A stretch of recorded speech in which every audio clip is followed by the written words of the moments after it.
Hello and welcome to the Great Big Indian Wellness Show. My name's Tony Patty, and joining me here today for our very special session called Family Mindfulness is Shehnaz Latif, who is a wellness advocate from an organization called My Wellness Zone, and also Rusprit Suggu, who is an international coach and speaker and runs an organization called Divine Sacred Soul. I'll tell you more about them in just a few moments' time from now.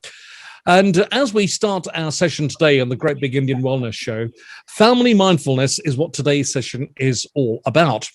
Now, when we talk about family mindfulness, we need to be, I suppose, if you like, be in the present with families leading busy lives and hectic lifestyles in work and education. So it's quite easy to miss the problem that's going on in the background, perhaps even growing.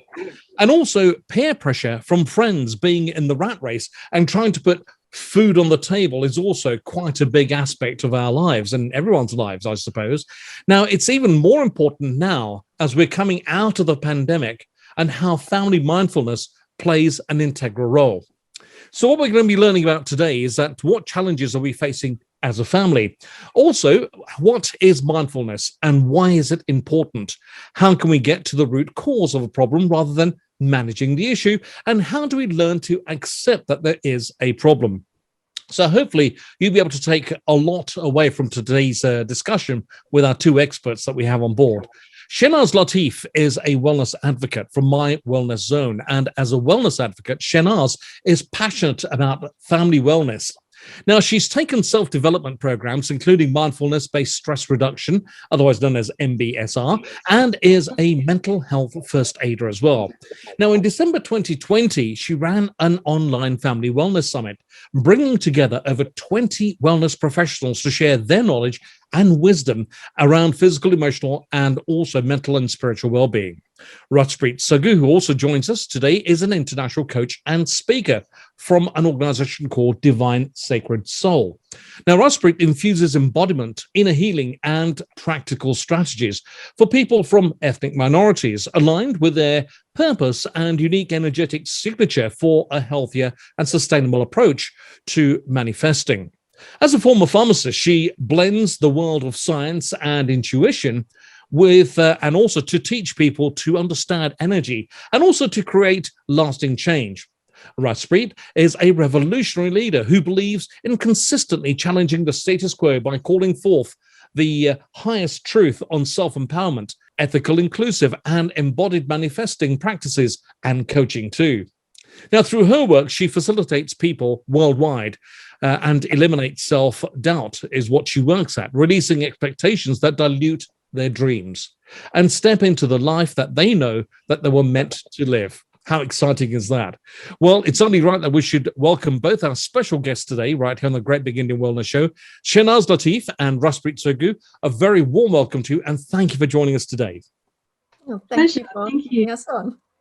Shehnaz, let me start with you then. Family mindfulness. If I said to you, well, we need to be mindful of our family and we need to look after everything in our families, from everything what we do, say, act, and how we talk to each other, right down to the very food we eat together as a family. What would that mean to you? Thanks, Tony. I've been reflecting on this for a little while. We're a little ecosystem, aren't we, in our homes as families? And I really believe, and I may split the crowd a little bit when I say this, that women, especially mums, are the weather makers in their homes. I think we've got a really, really important role. We lead the family often from within. And actually, for me, the whole idea of being mindful stems from women taking that leadership role and saying, actually, I'm going to think about how I am on the inside, because how I am reflects and ripples through the family ecosystem. And that really means that you can live in a quite calm environment within the home, or a stormy one, or perhaps it kind of oscillates between the two. I certainly think over the last 18 months, we've probably seen all the seasons and all weather systems within our own home. So family mindfulness. Yes, yeah. We certainly have. Along with that, the emotions that go with it as well, sometimes which are often uncovered and lay low in our lives, minds and lifestyles. Rusprit Suggu, as an international coach and speaker, you've been looking at inner healing and practical strategies for people from ethnic minorities. In your experience, going on from what Shahnaz has just told us, what is your take on mindfulness and family mindfulness and how to make it better? Yeah, I think that what Shahnaz said there, I will add on to that, is that our energy announces us even before we open our mouths, even before we speak. So within the context of a family dynamic, exactly what Shahnaz said is how, all your emotions, the way that you're being, the energy that you are being or emitting or radiating is going to affect that household. And that's for each and every one of us. So when I'm looking at this dynamic within the families, it's really about understanding how to manage your own energy instead of reacting to other people, because there's a difference between when you're reacting to someone and you're in a reactive state versus when you're understanding what energy dynamic is going on and playing out there, and then you can respond to that. And that creates a lot more ease and flow and understanding and connection. Whereas I think what we've lost along the way in this rat race right now that we're living in, particularly with the pandemic and being locked down, where we have this kind of pressure pot of everyone who is emotionally triggered because of, the stresses, and then being together, cooped together in a home or in a household that you're not really used to, getting a break from one another. And that, if you don't know how to manage your own energy, then that can lead to, all sorts of unrest. So, Raspreet, let me put it to you. Mindfulness, to me, is a way to perhaps help your family. And I use that in inverted commas, help your family to perhaps even slow down. We live in such a fast age era right now. And I'm not going to call it a rat race, but I'm going to call it a situation whereby we have no choice but to live a very fast lifestyle. So self-assess and regulate is something naturally that we have to do. And Shahnaz said something about that a few moments ago. I'm picking up on that. How do we sort of tune into anxious thoughts or frustrations and also create a healthier mental habit in our daily lifestyles? Yeah, that's a really great question. And I know that a lot of people who have had any experience in the self-development world, mindfulness, I think that the tendency seems to be to focus on eliminating all of that anxiety and eliminating the doubt and all of that. The way that I come at this is from a completely different angle, and it's unconventional maybe, and a lot of people may not agree with this, but for me, it's less about eliminating those things and more about understanding why they're there and using them as almost like a guide. They're your guiding posts. So how you're feeling, the emotions, the anxiety, that has a physiological effect on your body. So when you're stressed or when you're frustrated, then there's going to be mechanics going on within your physical body that are eliciting all those stress responses and things like that. But there's an energetic component to that as well. And so from my lens, I look at it in terms of your feelings, your emotions being your guiding posts as to what's going on, where you're in and out of alignment, because your emotional state is going to give you really good clues on what's being blocked energetically and why there's no flow in your energy. And that then can manifest in all sorts of things. It can manifest in terms of arguments, in terms of your finances, a block in your finances, and that just adds to the pressure. It can manifest as arguments, of course. So when you really start to understand that and become mindful of yourself, and that's where you really start taking the power back, because a lot of times what people do is they get so busy blaming other people. So within the family, kids, oh, mom and dad, they're really, really strict. They're stopping us from doing this. And the parents, maybe, why are the kids not doing this? Because there's this generational gap that we have between those. And I think that when it becomes very easy then to start outsourcing your power, placing blame on others, and not really taking responsibility of what was your part in that. Where haven't you managed your energy that has created that situation in the first place? When you acknowledge that, that's the really, like, people make it more complicated than it has to be. it's simply by acknowledging something, then you can change things. Can you really change something that you haven't acknowledged, that you haven't really owned? I wouldn't say so. So I think half the battle is really owning where you're also contributing to that dynamic and then doing something about it. Very well answered, and so intricate in your information there. And I suppose understanding the dynamic of what you serve, there's a problem in the first place, and owning that problem is, I suppose, 50% of the way there. So in order to release those endorphins, what I call them, the happiness feeling within our brains, hearts, minds, body, and soul, in the end, the goal of the family mindfulness is activities, I suppose, to bring our family closer, about keeping it tight, keeping it simple, and most of all, keeping it fun. Shanaz, how would you go about doing that? Absolutely. So a couple of things, actually. The first thing I would say is, as Raspreet was saying, to welcome those emotions. And those emotions may be positive, they may be negative, they may be somewhere in between. Emotions are really our messengers. And so one of the things I like to do is to imagine myself as a fly on the wall in my own kitchen at my own mealtime, and welcome that conversation. And sometimes partway through the meal, I like it to be quiet. My kids like to chat away, and my husband might dip in and out of one or the other. So it's really interesting to watch that dynamic, almost have a bit of a out of body experience. But actually, if you then think about it as being mindful, being present, being here and welcoming each emotion as it comes. The minute I find myself saying, oh, guys, can you just quieten down? I'm trying to have my meal.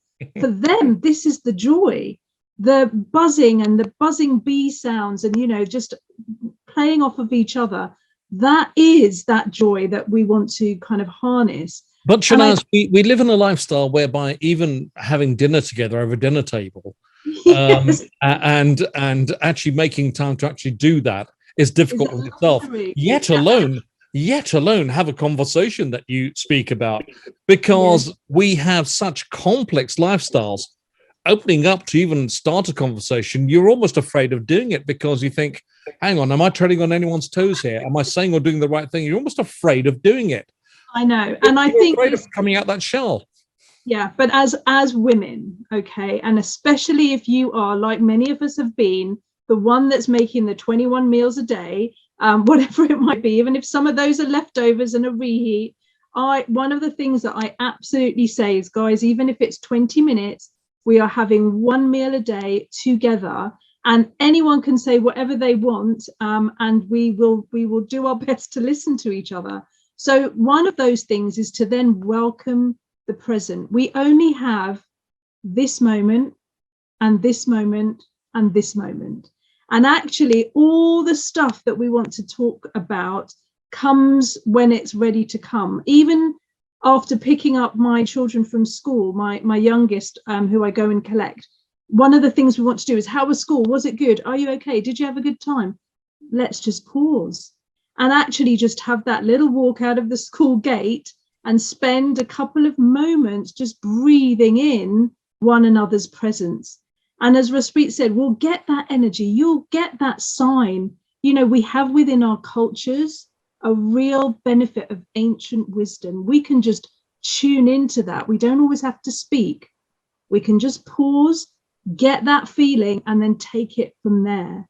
And so one or two key things, like I will walk to school, come rain or shine. I'm lucky it's down the road, I can do that. I will make sure that there's a meal together at least once in the week or twice or at the weekend. And those activities, children really, really thrive on. They are born mindful. Actually, they do a bit of a reboot overnight and start the new day afresh, whereas we're holding on to stuff. So let that be one or two really practical things that suit your lifestyle that will bring in that joy of the present moment. I have to say, Shanaz, you make it sound so easy, if only it was at times.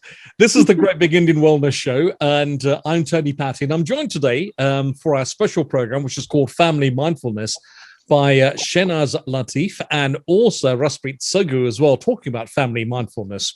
And we've had a marvelous exchange of ideas and information already so far. Raspreet, if I may ask you, on the subject of what Shenaz was just saying about family time together and doing the right thing, even having dinner together once, twice, or even at the weekend, do we actually need to have a family mindfulness schedule into our lives? Well, I was just going to say that it's, it's really easy for us to say, oh, but I don't have time. And so that's really down to the individual to decide what is a priority. Is it a priority for you to have that family time and that connection? Because if it is, then yes, there's going to be some form of efforting, and I say efforting in air quotes at the beginning, because it's a new muscle. You're building this new muscle. We, in the environment that we've kind of been used to and accustomed to, especially now, everything's busy, people do different shifts. It's not always practical for everyone to have a meal together. Certainly in my household, that can't happen physically because of shift work and all sorts of other things. But what we do is, because for me and my husband, it is so important that we have that connection with our daughter. We will make it a point that we will do something, even if it is just going round the block for a walk with our daughter. And just exactly as Shenaz said, pausing, breathing in, taking in the environment. And the other thing I will add here is, I think the elders in the generation, so that I include myself in this, is shedding this idea or this ideology that you cannot learn from your children. I learned so much from my 7-year-old girl. And because they are so pure, because they don't have that conditioning and they haven't been set in their ways, and they're always looking for joy.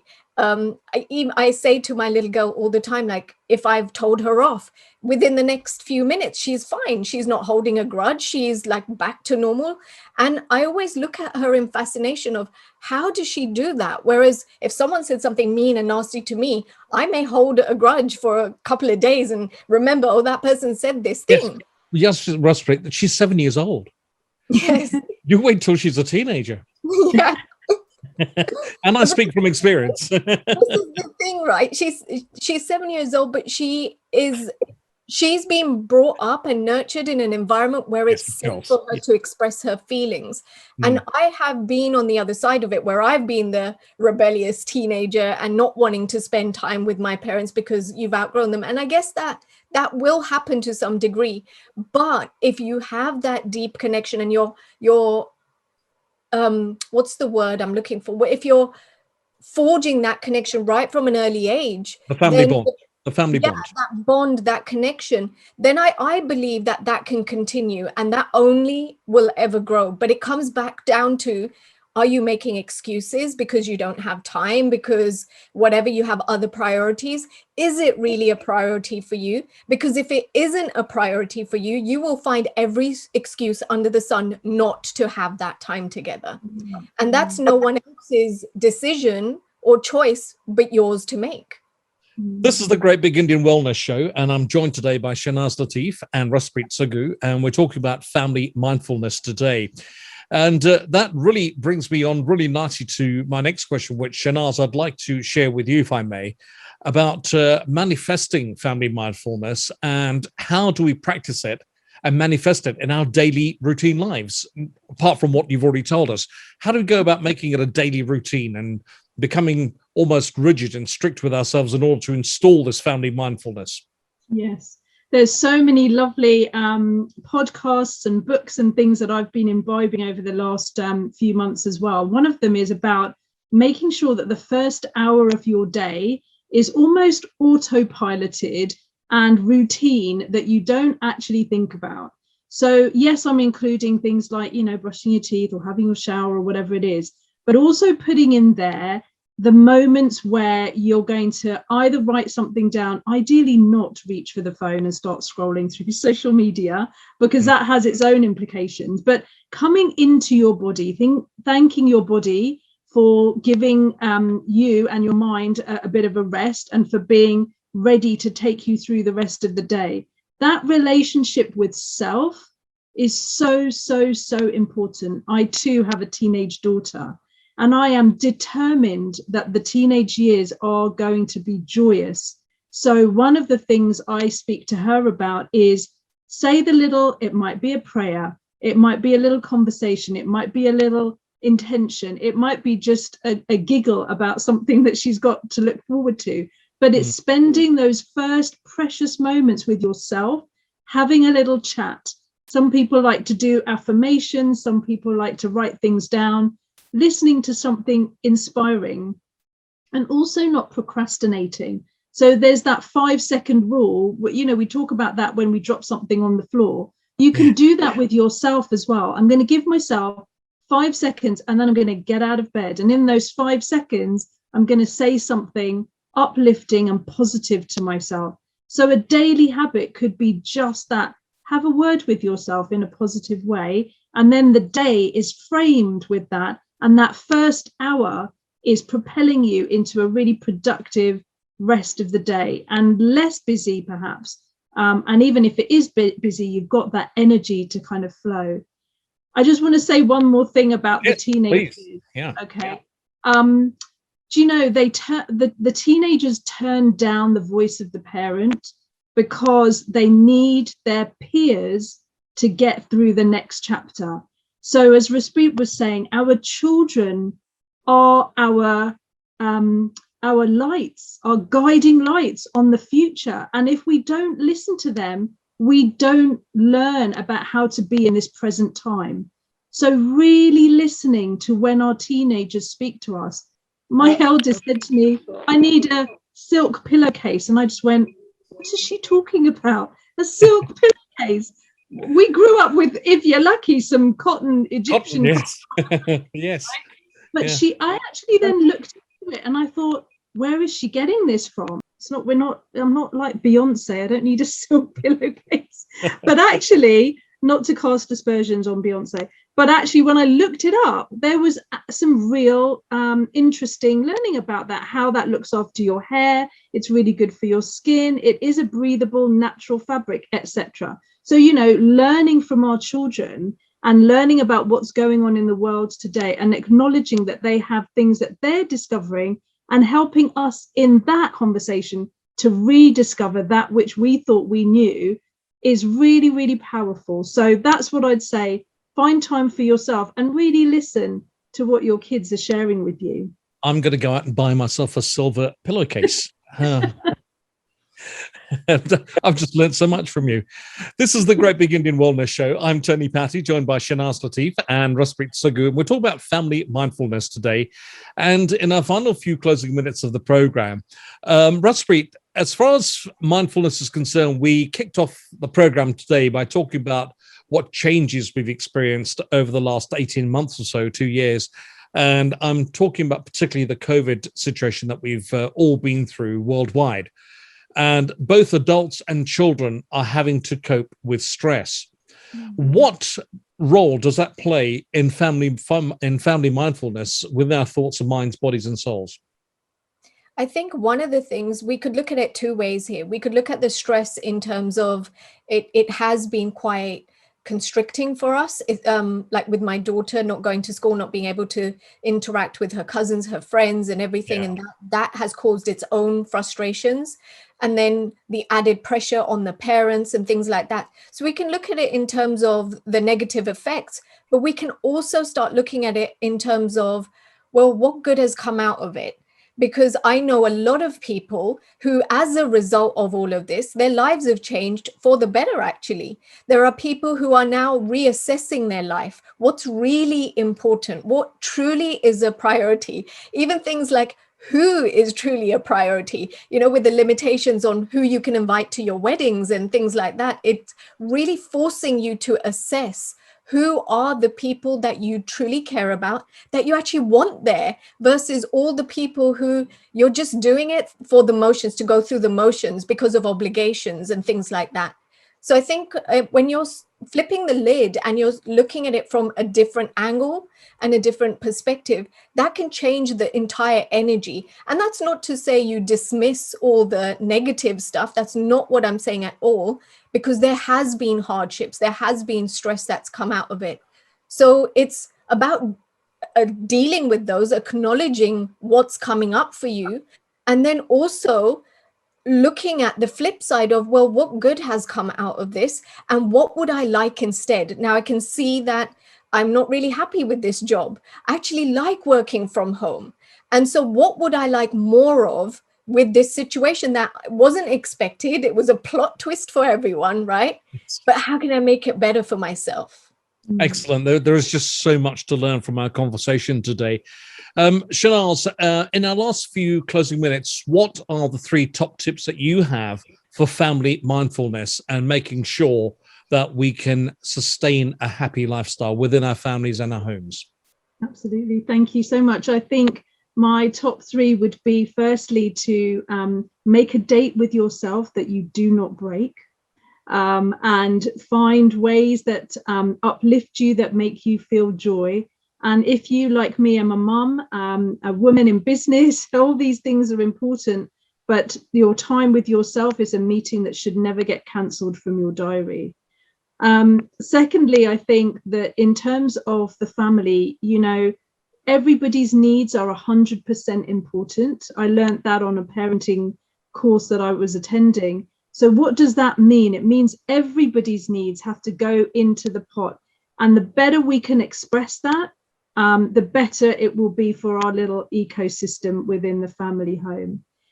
And I think finally, for me, it's about making sure always that we're in touch with those that we might need support from. So actually, one of the biggest sources of stress, I think, is not being able to speak directly about the things that are worrying us. And I think it's lifted the lid this last 18 months on so many taboos and stigmas, whether that's money, whether that's domestic abuse, whatever that might be. Let's talk, because that in and of itself will relieve some of the pressure.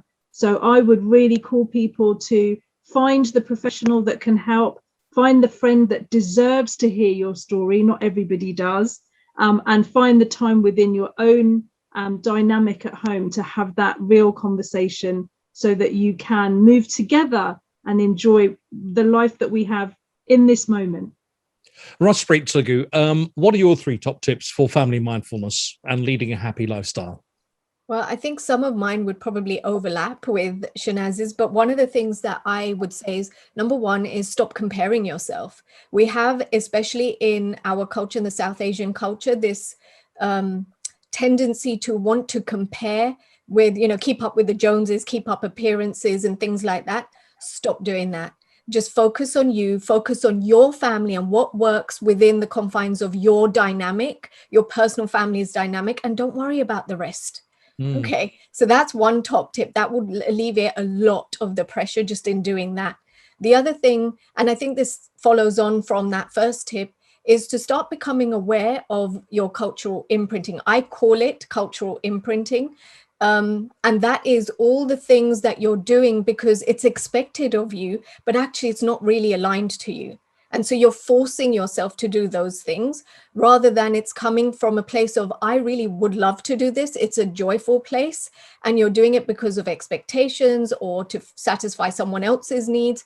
And as Shanaz said, that to do that, to even get to that space, it is making that commitment to yourself. So that's, I guess, my number 3 would be making that time, having that self-commitment and not negotiating with yourself, not compromising on that time to really be able to understand yourself, how you're operating, how you are responding to other people, and really getting to grips with how to manage your own energy before you even start to look at how can I help my kids or how can I help my parents or other members of the family. It all begins with you. Shanaz Latif, wellness advocate from My Wellness Zone, and Raspreet Sagoo, international coach and speaker from Divine Sacred Soul. Thank you both very much for your time, and thank you for joining us here today on the Great Big Indian Wellness Show. It's been a privilege and pleasure talking with you today, and thank you for the great information that you've shared with us today. Thank you. Thank you for having me.